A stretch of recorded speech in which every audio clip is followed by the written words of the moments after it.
Hello learners, I am Dr. Subodh Kesarwani, working with Indira Gandhi National Open University in School of Management Studies. Welcome to this particular course which we have already talked about in a more elaborative manner. We have already talked a very elaborative manner about the various ways how the research and data is going to be collected, how we are going to process and preserve the data. Relational and trend analysis we have already talked about in a more elaborative manner. Then we have moved out into probability and hypothesis testing, and now and afterwards we have talked about interpretation and report writing. So after talking a lot about the research methodology and statistical analysis, we are here once again to talk about the certain terminologies which are going to facilitate the research, the statistics, and how it is going to be useful. So as far as this particular terminology is concerned, we have bifurcated into two videos. This is part 1, which is going to emphasize from alphabet A to K, and then in the part 2 we are going to talk from L to Z. So whatever the terminologies, whatever the acronyms or abbreviations which are quite omnipresent in statistics, we are going to talk about all those terminologies in a very faster mode with certain explanations, so that the learners can get the glimpse about what exactly these terminologies are and how much it is going to be useful when you are going to talk about these terminologies in a usage of statistics or the research. So what exactly the terminology is? We know that terminology is a general word for the group of specialized words of meaning relating to a particular field, and also the study of such terms and their usage, and this is also known as terminology science. So what we have done, as I have told you, we have bifurcated into two parts. The first part is more talking about the terminology starts from A and then N to K. This could be emphasized in the part 1, and in part 2 we are more talking about this term which we are talking more about from L to Z. So here we are starting with the certain terms which are quite omnipresent, and the first term is alternate hypothesis. I think hypothesis is something without which the research is not going to be accomplished, and if you are going to do a first hand research or the primary data collection, this alternate hypothesis is very important. In statistical hypothesis testing, the alternative hypothesis is a position that states something is happening, a new theory is preferred instead of an old one. It is usually consistent with the research hypothesis because it is constructed from literature review, previous studies, and so on. So then we have a term called ANOVA. ANOVA was developed by the statistician Ronald Fisher. Analysis of variance is a collection of statistical models and their associated estimation procedures used to analyze the differences among group means in a sample. And now there are certain terms which are going to come up. How do you know if ANOVA is significant? Then what we have to do, we have to use the p-value in the ANOVA output to determine whether the differences between some of the means are statistically significant, to determine whether any of the differences between the means are statistically significant. Compare the p-value of your significance level to assess the null hypothesis. Now there are certain difference between one-way ANOVA and two-way ANOVA. The only difference between one-way ANOVA and two-way ANOVA is the number of independent variables. One-way ANOVA has one independent variable, while two-way ANOVA has two. So now the question comes, why is ANOVA more powerful than t-test? The t-test compares the mean between two samples and simple to conduct, but if there is more than two conditions in an experiment, ANOVA is required. The ANOVA is an important test because it enables us to see, for example, how effective two different types of treatment are and how durable they are. The t-test is a method that determines whether two populations are statistically different from each other, whereas ANOVA determines whether three or more populations are statistically different from each other. So now the thing is that, is there a minimum sample size for ANOVA? Now the answer is it includes minimum sample for robustness for the one sample t-test, for two sample t-test, and the one-way ANOVA. The minimum sample size required for robustness is now 752. On the other hand, if you want to perform a standard one-way ANOVA, enter the value as shown. Now the minimum sample size requirement is only 3.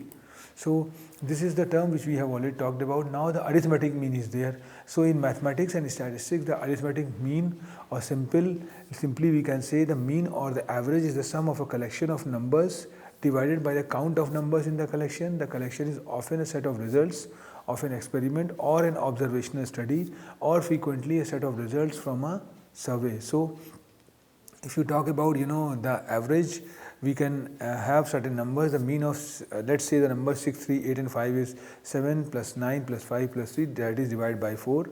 So the mean average is coming 6. So arithmetic mean is something, it is defined as sum of all the observations in the distribution divided by the number of observations, and there are certain merits to arithmetic mean and demerits. So its value is always definite, that is a merit.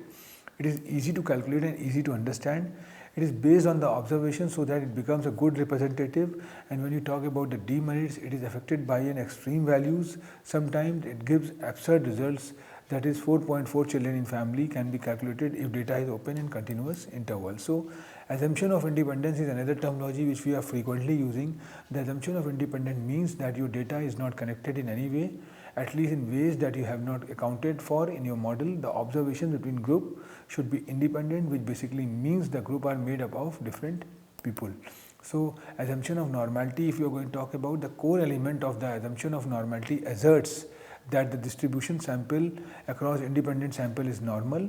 In technical terms, the assumption of normality claims that the sampling distribution of the mean is normal, or that the distribution of means across sample is normal.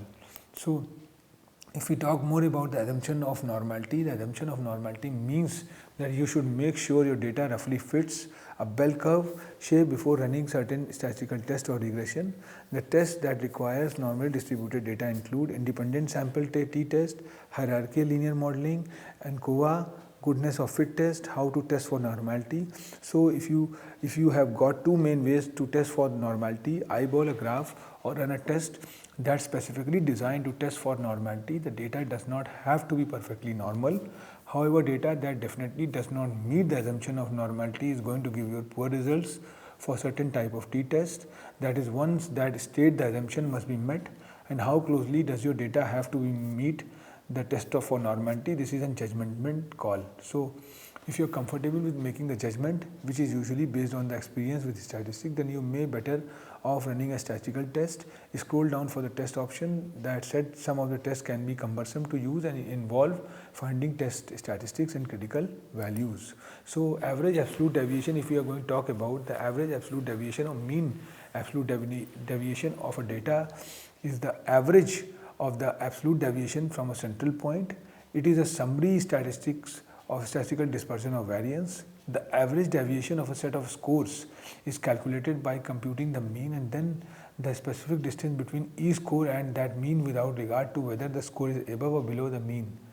It is also called an average absolute deviation. Below mentioned is the formula to calculate the average deviation ability. So if we talk about, now we have wind up the terminologies which are, started by A, we are moving to bivariate analysis, which is part of the B. So bivariate analysis is one of the simplest forms of quantitative analysis. It involves the analysis of two variables for the purpose of determining the empirical relationship between them. Bivariate analysis can be helpful in testing simple hypotheses of association. Now the question which comes in our mind, that what is the difference between bivariate and multivariate analysis, because bivariate analysis emphasizes or looks at two paired data sets, studying whether a relationship exists between them, and multivariate analysis uses two or more variables and analyzes which, if any, are correlated with a specific outcome.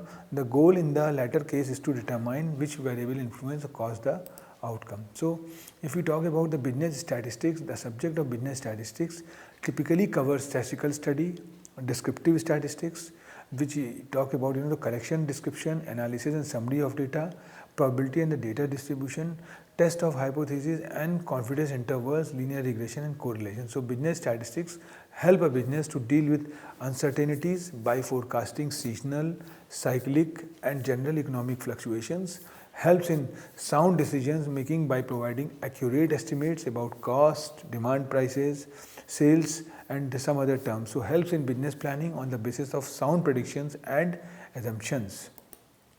So central tendency, if you are going to talk about, because this is a very important thing when you are in the process of calculating averages. So when you bifurcate the central tendency, it is bifurcated into mean, median and mode, and then further the arithmetic mean, geometric mean and harmonic mean. So in statistics, a central tendency is the central or typical value for a probability distribution. It may also be called the center or location of the distribution. Colloquially, measures of central tendency are often called averages, and this term center tendency dates from the late 1920, and if you bifurcate this three measure of center tendency, I think mean, median, mode is there. So mean is nothing but the arithmetic average. This is used for continuous data. Median is a value that splits the data into two halves. That is, one half of the data is smaller than the number, the other half is larger, and may be used for continuous or ordinal data.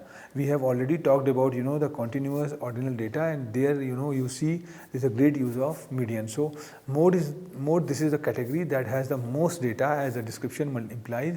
It is used for the categorical data. So cluster sampling, if we are going to talk about, when we have started studying the sampling, the method of sampling, there we have talked about the stratified sampling or random sampling, or the cluster sampling or the snowball sampling. So this again is a very important sampling, because cluster sampling is a sampling plan used when mutually homogeneous yet internally heterogeneous groupings are evident in a statistical population. It is often used in marketing research. In this sampling plan, the total population is divided into these groups, and a simple random sample of the group is selected. So what we have observed, that if you see this particular image, you will find out that how from the population the sample group is going to be taken by taking into consideration the cluster sampling. So this technique is used in scenarios like natural calamities and wars. The number of sample has been increased in the cases for more accuracy. The sampling method is used in geographical as well as market research at a large, and the method is also cost effective for researchers. So then you have conditional distribution. So when both are categorical variables, a conditional probability table is typically used to represent the conditional probability. The conditional distribution contrasts with the marginal distribution of a random variable, which is its distribution without reference to the value of the other variable. So conditional probability, if you are going to talk about conditional probability, the probability of one event occurring with some relationship to one or more other events. For example, event A is that it is raining outside and it has 0.3, or that is 30% chance of raining today. Event B is that you will need to go outside, and that has a probability of 0.5, that is 50%. So when we are trying to find the probability that one event will happen under the condition that some other event is already known to have occurred, we are trying determining a conditional probability. So we have already have a very elaborative session which was focused on the probability and the various ingredients of that. If you go through that particular video, you will find out that how much the productive these terminologies are, and the probability that one event happens given that another event is already known to have happened is called the conditional probability. Suppose we know that event A has happened, then the probability that event B happens given that event A has happened is denoted by P, probability B to A, read as given that under the condition that. So if you talk about the confidence interval in statistics, the confidence interval is a type of estimate computed from the statistics of the observed data. This proposes a range of plausible values for an unknown parameter. The interval has an associated confidence level, that the true parameter is in the proposed R. A confidence level refers to the percentage of all possible samples that can be expected to include the true population parameter. For example, suppose all possible samples were selected from the same population and the confidence interval were computed for each sample. A 95% confidence level implies that 95% of the confidence interval would include the true population parameter. So then you have construct validity. Construct validity is the degree to which a test measures what it claims or purports to be measuring. In the classical model of test validity, construct validity is one of the three main types of validity evidence alongside content validity and criterion validity.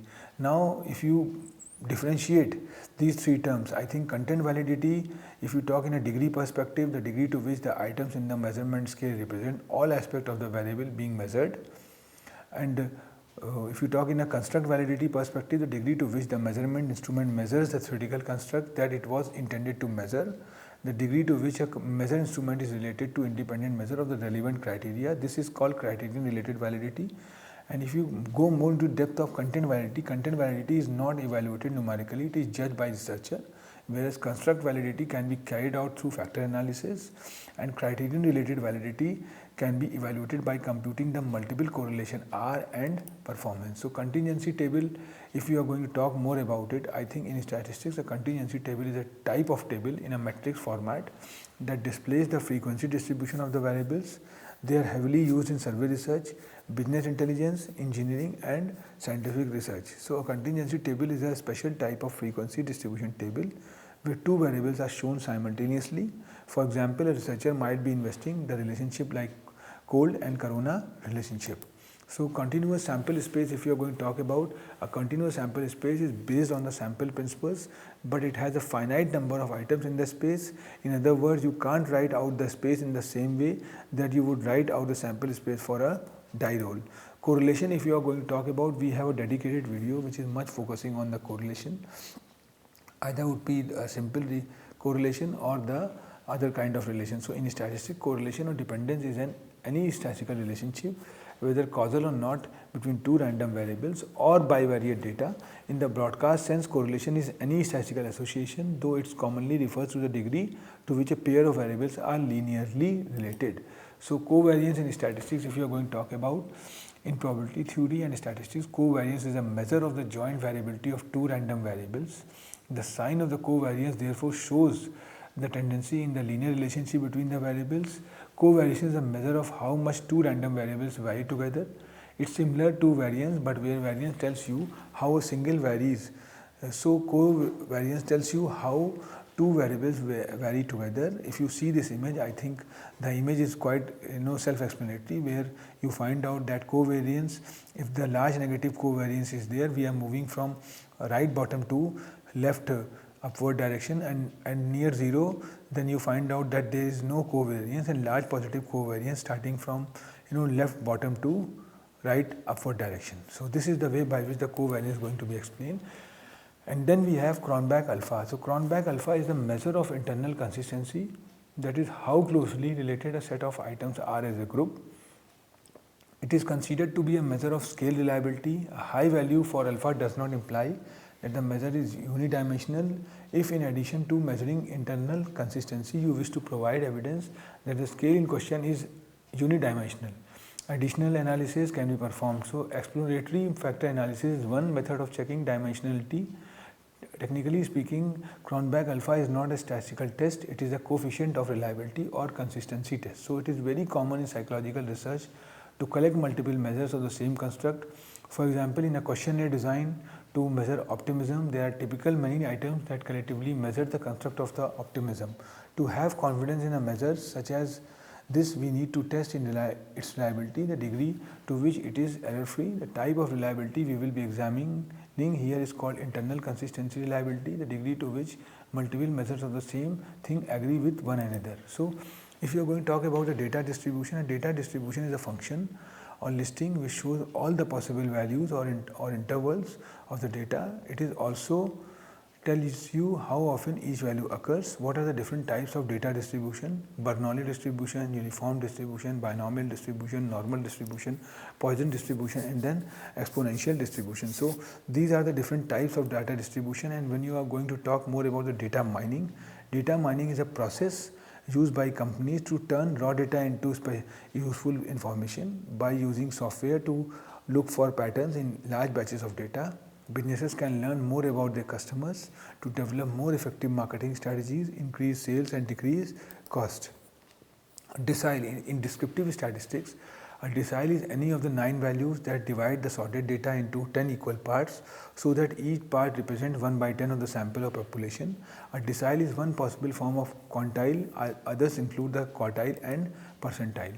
Then we have a Delphi method. A Delphi method or Delphi technique is a structured communication technique or method originally developed as a systematic interactive forecasting methods which relies on a panel of experts. The technique can also be adapted for use in face-to-face meeting and then called mini Delphi or estimate talk estimate. So the Delphi technique, also known as the Delphi method or Delphi forecasting, is a forecasting or estimating method based on a discussion by a group of experts. The technique consists of several rounds of individual and anonymous questions to each expert followed by a group discussion after every round. And then we have a descriptive statistics. So descriptive statistics is a summary statistics that quantitatively describes or summarizes features from a collection of information, while descriptive statistics is the process of using and analyzing those statistics. So there are 4 major types of descriptive statistics: measure of frequency, count, percent frequency, measure of center tendency, mean, median and mode, measure of dispersion of variation, range, variance, standard deviation, and measure of position, that is percentile, ranks, quartile, ranks. Discrete choice models. In economics, discrete choice models or qualitative choice models describe, explain and predict choices between two or more discrete alternatives such as entering or not entering the labor market or choosing between modes of transport. Difference in differences. Did or DD is a statistical technique used in econometrics and quantitative research in the social science that attempts to mimic an experimental research design using observational study data by studying the differential effect of a treatment on a treatment group versus a control group. Dispersion, if you are going to talk about dispersion, is a statistical term that describes the size of the distribution of values expected for particular variable. Dispersion can be measured by several different statistics such as range, variance. So in statistics, dispersion, also called variability, scatter or spread, is the extent to which a distribution is stretched or squeezed. Common example of measure of statistical dispersion are the variance, standard deviation and interquartile range and standard deviation. So discrete choice model, if you are going to talk about in economics, discrete choice models or qualitative choice model describes, explain and predict choices between two or more discrete alternatives such as entering or not entering the labor market or choosing between modes of transport. Dot plot. A dot chart or dot plot is a statistical chart consisting of data points plotted on a fairly simple scale, typically using filled-in circles. There are two common yet very different versions of the dot chart. The first has been used in hand-drawn graphs to depict distribution going back to 1884. So Durbin-Watson statistics, if you are going to talk about in statistics, the Durbin-Watson statistics is a test statistics used to detect the presence of autocorrelation at lag 1 in the residuals from a regression analysis. It is named after James Durbin and Geoffrey Watson. The small sample distribution of the ratio was derived by John von Neumann. Effect size. In statistics, an effect size is a number measuring the strength of the relationship between two variables in a statistical population or a sample-based estimate of that quantity. Effect size is a simple way of quantifying the difference between two groups that has many advantages over the use of test of statistical significance. Effect size emphasizes the size of difference rather than confounding this with the sample size. Empirical rule, also referred to as the 3 sigma rule, 68, 95, 99.7 rule, is a statistical rule which states that for a normal distribution almost all observed data will fall within 3 standard deviations denoted by sigma of the mean or average denoted by mu. Equivalence class. Equivalence class is the name that we give to the subset of S which includes all elements that are equivalent to each other. Equivalent is dependent on a specified relationship called an equivalence relation. If there are an equivalence relation between any two elements, they are called equivalent. So in mathematics, when the elements of some set S have a notion of equivalence defined on them, then one may naturally split the set S into equivalence classes. These equivalence classes are constructed so that elements A and B belong to the same equivalence class.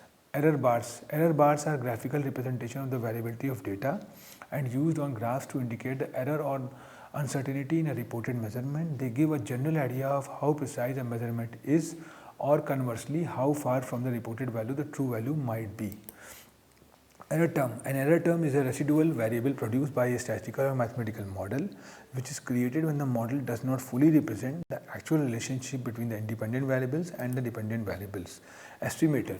In statistics, an estimator is a rule for calculating an estimate for a given quantity based on observed data. Thus the rules, the quantity of interest and its results are distinguished. These are point and interval estimator. An estimator is a statistic that estimates some fact about the population. You can also think of an estimator as a rule that creates an estimate. For example, the sample mean x bar is an estimator for the population mean mu. The quantity that is being estimated, that is the one you want to know, is called the estimated. Experimental design. Experimental design refers to how participants are allocated to the different groups in an experiment. Types of design include repeated measures, independent groups and matched pair designs. This type of experimental design is sometimes called independent measure design because each participant is assigned to only one treatment group. For example, you might be testing a new depression medication. One group receives the actual medication, another receives a placebo. External validity. External validity is the validity of applying the conclusion of scientific study outside the context of that study. In other words, it is the extent to which the results External validity is the validity of applying the conclusion of a scientific study outside the context of that study. In other words, it is extent to which the results of a study can be generalized to and across other situations, people, stimuli and times. Extrapolation. In mathematics, extrapolation is a type of estimation beyond the original observation, range of the values of a variable on the basis of its relationship with another. Extrapolation is defined as an estimation of a value based on extending the known series or factors beyond the area that is certainly known. In other words, extrapolation is a method in which data values are considered as points such as x1, x2, xn and variable. F statistic. The variation between sample means variation within the sample. The F statistics is the test statistic for F test in general, and F statistics is the ratio of two quantities that are expected to be roughly equal under the null hypothesis, which produces an F statistics is the value you get when you run an ANOVA test or regression analysis to find out if the means between two variables are significantly different. Factor analysis. Factor analysis is a statistical method used to describe variability among observed correlated variables in terms of potentially lower number of unobserved variables called factors. For example, it is possible that variation in 6 observed variables merely reflect the variation in 2 unobserved variables. Factor analysis is a technique that is used to reduce a large number of variables into fewer numbers of factors. This technique extracts maximum common variance from all variables and puts them into a common score. As an index of all variables, we can use this score for further analysis. Factorial. A factorial is a function that multiplies the number of every number below. For example, factorial 5 is 5 into 4 into 3 into 2 into 1 equals to 120. The function is used among other things to find the number of way an object can be arranged. Fisher Z. In statistics, the Fisher transformation is known can be used to test hypotheses between the value of the population correlation coefficient rho between variables x and y. This is because when the transformation is applied to the sample correlation coefficient, the sample link distribution of the resulting variable is approximately normal with a variance that is stable over different values of the underlying true correlation. So in statistics, the frequency distribution is a list table of graphs that displays the frequency of various outcomes in a sample. Each entry in the table contains the frequency or count or of the occurrence of value within a particular group or interval. So now how do you describe a frequency distribution table? A table is a way of organizing information using columns. Therefore, a frequency table is a way of summarizing data by depicting the number of times a data value occurs. To show this, a frequency table organizes the information into a table with 3 separate columns. Frequency polygon. A frequency polygon is a graph constructed by using lines to join the midpoints of each interval of bin. The heights of the points represent the frequencies. A frequency polygon can be created from the histogram or by calculating the midpoints of the bins from the frequency distribution table. A frequency polygon is almost identical to a histogram, which is used to compare sets of data or to display a cumulative frequency distribution. Friedman test. The Friedman test is a non-parametric statistical test developed by Milton Friedman. Similar to the parametric repeated measures ANOVA, it is used to detect differences in treatments across multiple test attempts. The procedure involves ranking each row together, then considering the values of ranks by columns. The Friedman test is a non-parametric statistical test developed by Milton Friedman. Similar to the parametric repeated measures ANOVA, it is used to detect differences in treatment across multiple test attempts. So what we have done, we have a very elaborative session which is much focusing on parametric test and non-parametric test. If you are using these terminologies, I think you can recalculate yourself and go into the depth of these videos, and these videos can be quite useful once you are going to acclimatize that. So in probability theory and statistics, the geometric distribution is either one of 2 discrete probability distribution. The probability distribution number x of Bernoulli trials needed to get one supported on the set 1, 2 and 3, and these 2 different geometric distributions should be confused. So goodness of fit test. The goodness of a statistical model describes how well it fits a set of observations.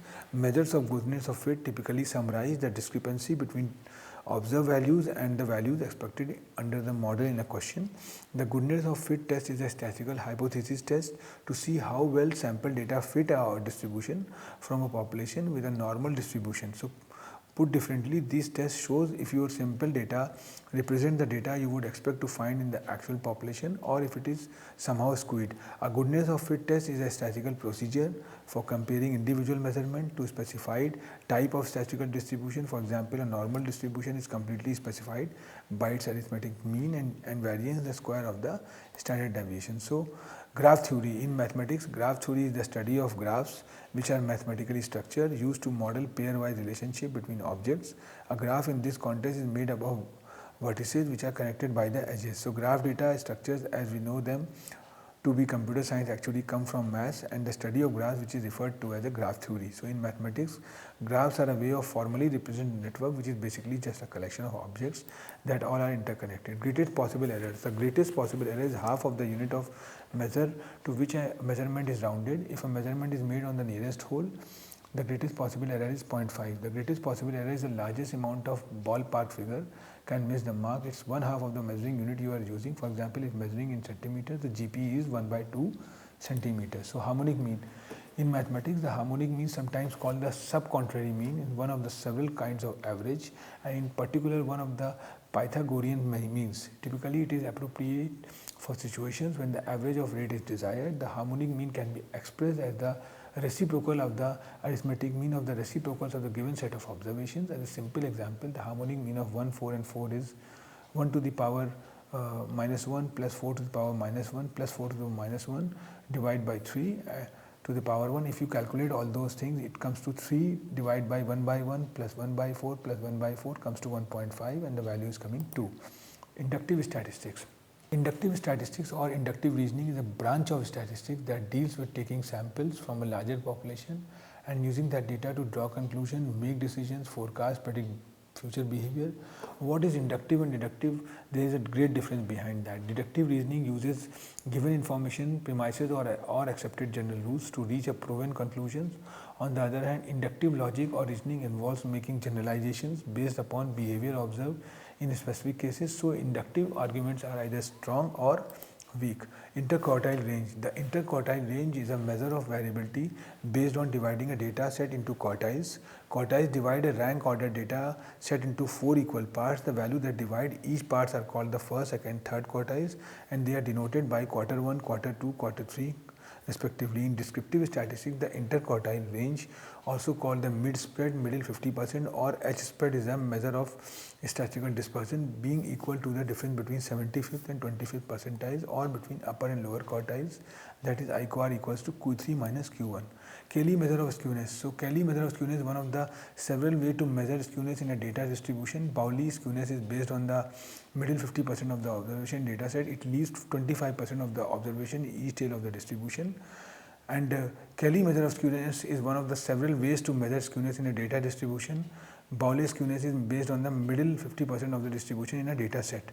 So, kurtosis in probability theory and statistics. Kurtosis come from the Greek word called kairos, kurtos, meaning curved arcing, is a measure of tailness of the probability distribution of real valued random variable like skewness. Kurtosis describe the shape of a probability distribution. There are different ways of quantifying it from a theoretical distribution and corresponding ways of estimating it from a sample from a population. So, kurtosis is a statistical measures that defines how heavily the tails of a distribution differ from the tails of a normal distribution. In other words, kurtosis identifies whether the tails of a given distribution contain extreme values. So, what kurtosis tells us? Kurtosis is a measure of whether the data are heavy-tailed or light-tailed relative to a normal distribution. That is, data sets with high kurtosis tend to have heavy tails or outliers. Data sets with low kurtosis tend to have light tails or lack of outliers. I think by that I am winding up this part 1 which starts from the alphabet A and end to alphabet K. We have another part related to terminology which is starting from L to Z. So, in that there are certain terminologies which are quite frequent in nature are going to be used so that the learner can be acclimatized with these terminologies, because these terminologies are frequently used one after another, and if you are acquainted with, if you are acclimatized with these terminologies, it could be quite useful for you to apply, because these terminologies are repeatedly coming one after another when you are going or studying the research or the statistical analysis or the particular video when you are looking at. Thank you very much. We will have one more part 2 sessions related to terminology, and then we are going to wind up this particular course which focus on the research methodology and statistical analysis. Thank you very much.